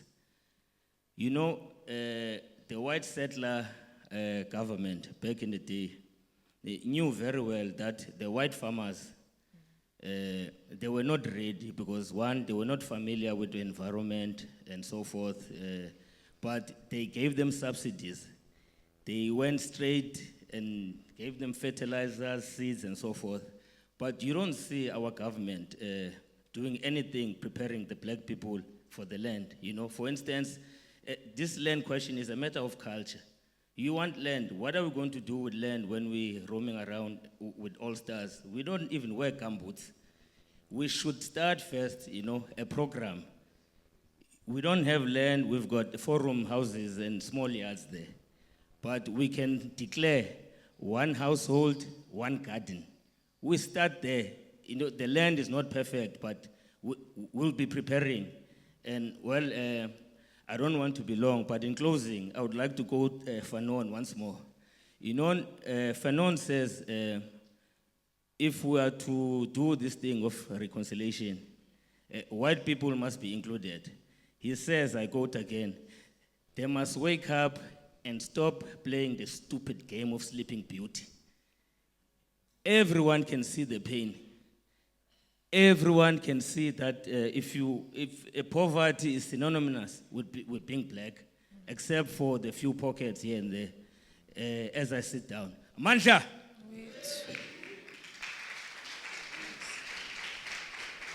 No, thank you very much. I am Zugisa. I'm a student at Mandela. I just want to ask a question, perhaps all the panelists will get a chance to answer. The truth of the matter is that colonial forces are emerging and reinforcing. I'm speaking internationally. And this has emboldened them locally. Those who are descendants of colonial powers and specifically the settlers.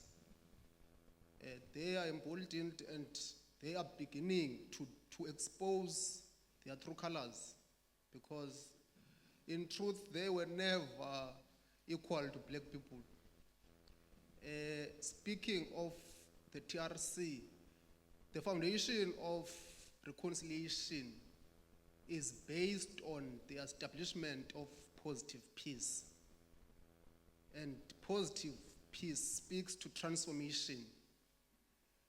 Seeing that the reaction to transformation, like the land expropriation, the Bella Act, is challenged by people who are in possession of the economy of the country. I want to ask the panelists, understanding this background, do you think that, understanding as well that both Fanon and Biko outlines the blueprint of rehabilitation for a native, which is to engage in mental freedom and so on. Do you think that perhaps there is a process for a settler to be rehabilitated and restoration of humanness in a settler? Thank you.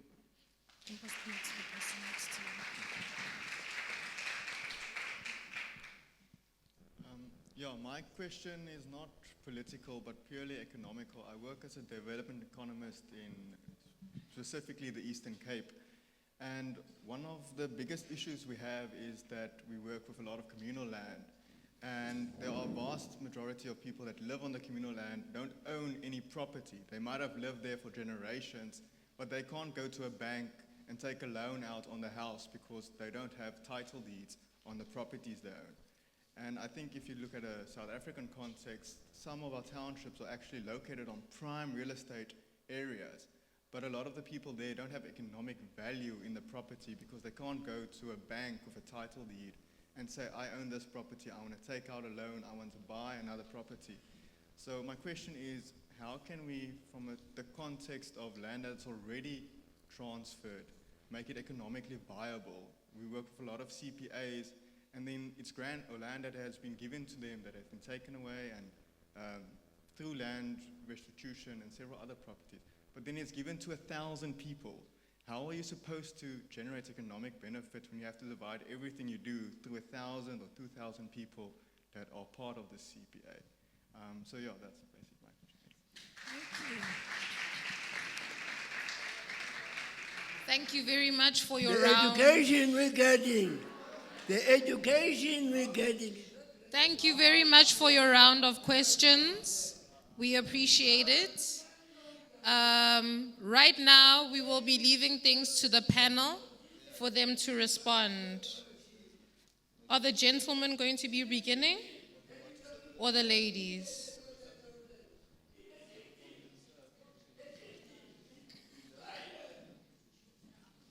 There are multiple questions that have been brought to the forefront. The question is, who are we truly as a people? And what are we going to do in light of history to make sure that land is expropriated to its rightful owners? Who are the rightful owners of said land? And how do we determine this in modern day South Africa? Thanks, Chair. Just press on it. There you go. It's on. I think it is on.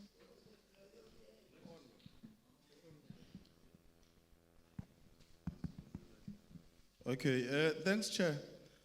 In these 2 minutes that you're giving me, let me start. You know, the party, Communist Party used to speak about the colonialism of a special type and dwell much on the contradiction between race, class, and gender. But in the main, it spoke about the issue of South Africa being a settler colony. And in a way, argued that it was unique in the sense that the colonizer therefore became permanent residents within the country in which they colonized. It's a unique aspect that we cannot run away from when we speak about the situation in the country. This is why the liberation movement, Noble Daughter, in 1955 adopts the Freedom Charter and declares that South Africa belongs to all who live in it, black and white. And I think it's what ultimately inspires this constitution that embraces all. Because I think the point we must also be able to reflect, and I'm trying to summarize, that we never had a revolution in this country. We had a negotiated settlement and agreed to say that we're going to live together in peace and have a non-racial, non-sexist, democratic, and a prosperous South Africa. And we ought to strive for that. The issue, is the issue of the redress and ensuring that there's equality. And I think that is part of the discussion that we need to be able to have, because at least we've got the power of hindsight. We know that every sector of the South African economy continues to be monopolized and dominated by those who did so before 1994. So I think those are the real questions, but because at times we want to pretend that there was a revolution in South Africa. There wasn't a revolution. Yes, there were uprisings. Yes, our people, fought for the day for freedom. But ultimately, we said we want a constitution and we want everybody to be included. So I want to throw that in there because that is the South Africa, but the issue is the redress. The point that my brother raised is a very interesting one because, and I think Sobukwe speaks about this. He says there's that the whole notion that race is a social construct. Mm-hmm. And that he says that there's only one race, it is the human race. But of course we do, when you, use historical materialism, understand how as much as there's one race, but because of certain events that would have happened, it wasn't just, the issue of race was then used as a means to oppress. I'm running because it's up. So that is a very interesting one. I like the one of the black consciousness, because that theory for me is a very empowering one, because it's a meta theory that says you've got the power. In our communities, we used to do it in the late 80s. Street committees, we took charge of our communities insofar as education in terms of the center of people's power, SGPs and everything. We took charge of our communities. We were responsible for that. So all I'm saying is that we must also not necessarily be too absorbed with the grand theories and all of that, but let's also be able to take charge of our communities, mobilize and ensure that we're Thank able you to so transform. much, Mr. Twala. I am going to hand over to Ms. Zandi Khatebe. I'm going to ask the question once again. Who are we? And what are we going to do in light of history to make sure land is expropriated to its rightful owners? How do we determine that? I think expropriation is a term used to confuse us, right? If you think about the land question and you go back to the question of ownership and you look at how, the indigenous people of the land understood ownership, you'd see that land was not reduced to a commodity where it can be owned by the first or the second or the third nation. The land belonged to the living. You are a custodian of the land. It belongs to those who are yet to be born. And then it also belongs to the ancestors, because all of us, when we die, we must be buried in the land. Now, the problem with the expropriation discourse is that it imposes a colonial notion of land ownership, where we find ourselves fighting between you and me, my brother, saying that, the Nguni people are from north of Africa. The Batwa people who are 90% genetically Amaxhosa, because these are people who intermarried with each other before colonial domination, before coloniality defined how we relate as one another, right? Now, if you follow the discourse of land expropriation, you are only perpetuating coloniality. My Leonard colleague there quoted Maldonado Torres, who's a comrade of the Black House Collective.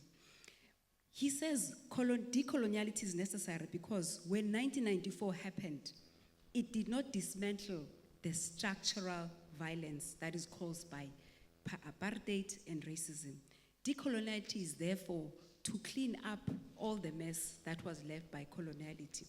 One of the ways that we need to do when we are cleaning up the mess is to define terms properly. And this is what we call, epistemological decolonization. Land cannot be owned, and that must go out the window, together with this notion of an empty land thesis, which is what the Afrikaners, the conquerors, the colonizers used. They said they found land that was empty, forgetting that the indigenous people related to the land differently. You will find them here. And because they don't want to exhaust the land, they will move. So they had a very completely different relationship with the land. I think for me, that is the important conversation. That's what we need to talk about when we are talking about Ukuthatha Umhlaba.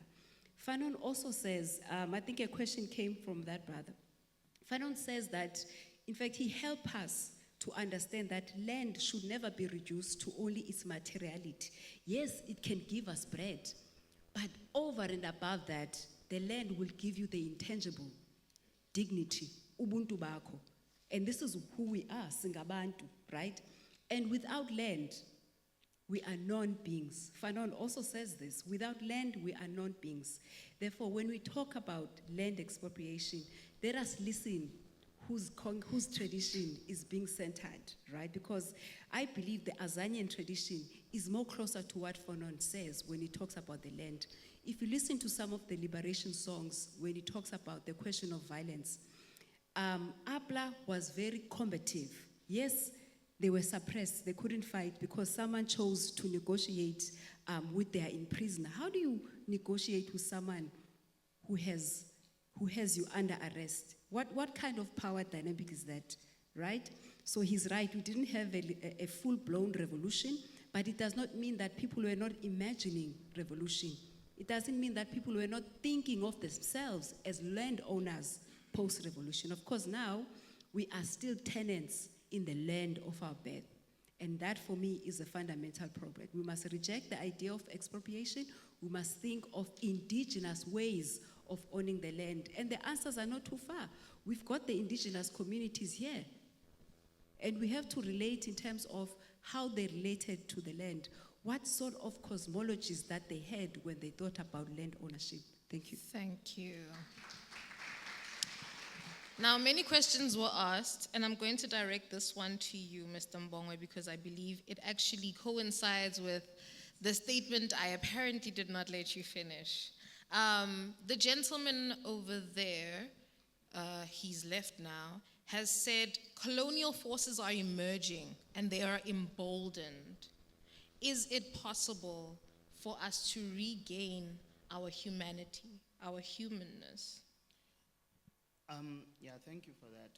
I think my sister has summarized very, very precisely the idea of notion of land ownership when it relates to black people in general. So this idea of only looking at land as only an economic sort of thing, it's a flawed and very misunderstood conception of how indigenous people relate to the land. I was recently watching a screening of a documentary, is it Amathongwe or Amathonges? And yes, Amathongwe as well, right? So this is where many of your private, and the land that is, I'm forgetting this private school that is situated there, which is, how these Saint what schools is actually built on the graveyards of indigenous black people. And now the communities who are staying in that land are not, they need a permit to go and perform rituals. Because we have a spiritual connection with the transition to the other world. So when I go, that's me, that cosmological connection with, those who are no longer there, on earth. But now, again, I like how my sister frames it, if you are now going to look at this idea of land as I own this particular land or my family was here, it takes away, because land is, again, it's not only the material thing, it's the spiritual connectivity we have with the land. So there are particular places where you don't do certain things because of the sacredness of that particular area. Now, if we're going to look at land restitution or restitution or expropriation or whatever you term it, within the colonial lenses of the constitution, of the expropriation bill, of the whatnot, we're going to miss the point. We're going to miss it completely, because we are now thinking of land in terms of economics, in terms of the value, in terms of, you even hear people ask you absurd questions. Okay, you want the land, what are you going to do with it? We're going to look at it, okay? We're gonna, because we have an understanding of, what it means. If you read also, the history of this country, every single, you read like people like it was never about the owning of it's because they understood what that particular place had in connection to the people, right? So I think we need to reorientate. When we talk about land, what do we mean, right? Because you often hear about, no, black people have umhlaba ezilalini, have hey, it's just, yeah. So I think we need to reconceptualize our understanding and our relation of the land, right? Vis-a-vis all these laws, because what white people did, they were very clever in legislating everything. Yes. The treaties that were signed, you get the Amaxhosa saying, the murder offense, they said you signed a treaty giving the colonialists over 20,000 cows. And they're like, why would you do that? I mean, that's the basis of your livelihood. They said, no, he signed a treaty. So if we're going to use these, mechanisms, we're going to miss the point.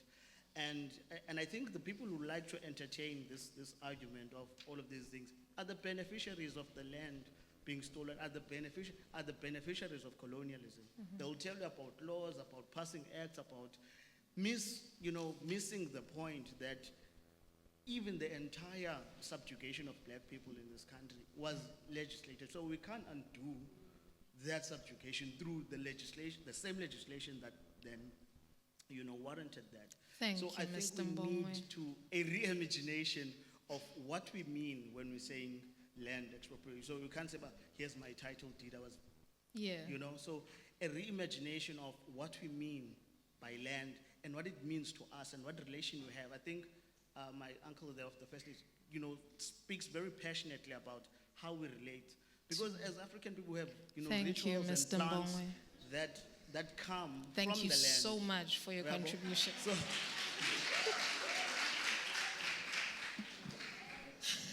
a lot of contributions have been made, and I think the one last thing for Prof. Steyn Kotze is you looked at the different interpretations of truth, what it means to different people.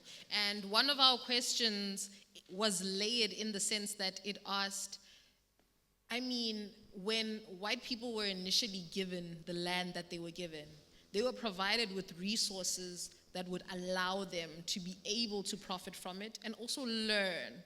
However, black people are not afforded the same thing. And it brings back the understanding of differences, different interpretations of history. Because currently, we could look at it and say, black people are lazy.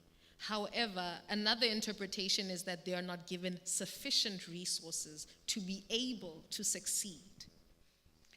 Kat, it's like you were reading my mind. Because I made a note here around reimagining the future. And I think it links in very nicely with that question, because if we look at a lot of what we've been talking about tonight, it's around systems of dysfunction, right?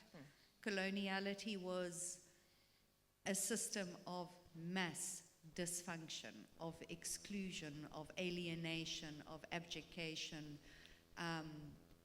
So even in terms of something like providing resources, not for everybody, for a select few, creates an inherent system of dysfunction. And I think there the question around interest, whose interest, becomes important. What is valuable? What land is valuable? And why is it valuable to those particular interests? So here we can look at things like, for example, agriculture, mining, oil, gas, all of those natural resources that keeps the global political economy ticking over. So we cannot underestimate the intersection between politics, money, interests, and land. That's my first point. My second point, and I promise you I will be quick, with dysfunction, systems of dysfunction, we cannot underestimate the importance of good governance in creating systems that function, where the political and administrative interface is not dictated by those interests of politics, money, and land. In Italy or Sicily, when there was dysfunction, the mafia emerged to deal with that dysfunction. In Latin America, shortly after their own liberations or revolutions or independences, cartels emerged. In Africa, in the 60s, 70s, 80s, we saw big men, pun intended, emerge. The big man syndrome, so to speak. So we do need to pay attention to the structures, function, and dysfunction when we start reimagining the future. Thank you very much. Now we are nearing the end of our program, and we're going to have a vote of thanks soon, but I had questions for you at the very beginning of this dialogue. I hope you remember them, and I hope we can have a better conversation now because we're well acquainted with each other. We've been here a while together, right? So, are we now aware of what the land question is? So, if I asked you right now to just pick up your hand if you knew about the land question, would you do just that?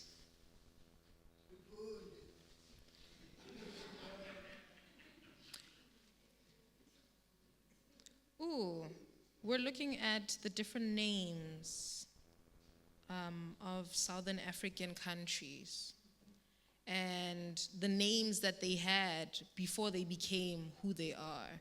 Southern Rhodesia, Southwest Africa, which is Namibia, Southern Rhodesia is Zimbabwe, and you realize the changes in that. We ask ourselves in light of something like this if decolonization is effective, or if it just is the renaming of something. Do we reclaim something if we're renaming it? How then do we restore our humanity? Is it through the naming? Is it through breaking things down? Is it through burying the entirety of what was once affecting us? Or does it mean opening these wounds, staring at them, and finally asking ourselves whether or not we have healed and what it takes to heal? You see what I did with that? I was smooth, right? Thank you. Oh my goodness. Now, we have learned about land, the expropriation bill, and the Craddock Four are people that I think we also need to focus on. There is an importance. Like I said, be mindful of the fact that you are sitting in a room that memorializes the gravity of the things that we've been through. It memorializes loss. We lost 4 men, killed, burnt, stabbed. And the answers to the many questions that their families have are yet to be answered. And also, very few people have been held accountable in spite of there being evidence to prove that these forces were the reason behind their killings. All we are doing is memorializing the pain, but we are not healing it if we do not speak on it. So the importance of conversations like these are the exchange of different knowledge systems, but also beginning to reclaim our identities, beginning to become ourselves, and coming home to ourselves. That being said, I am going to hand over to the Herald to give you a vote of thanks for being here. But I really hope I did a good job. A round of applause would be banger.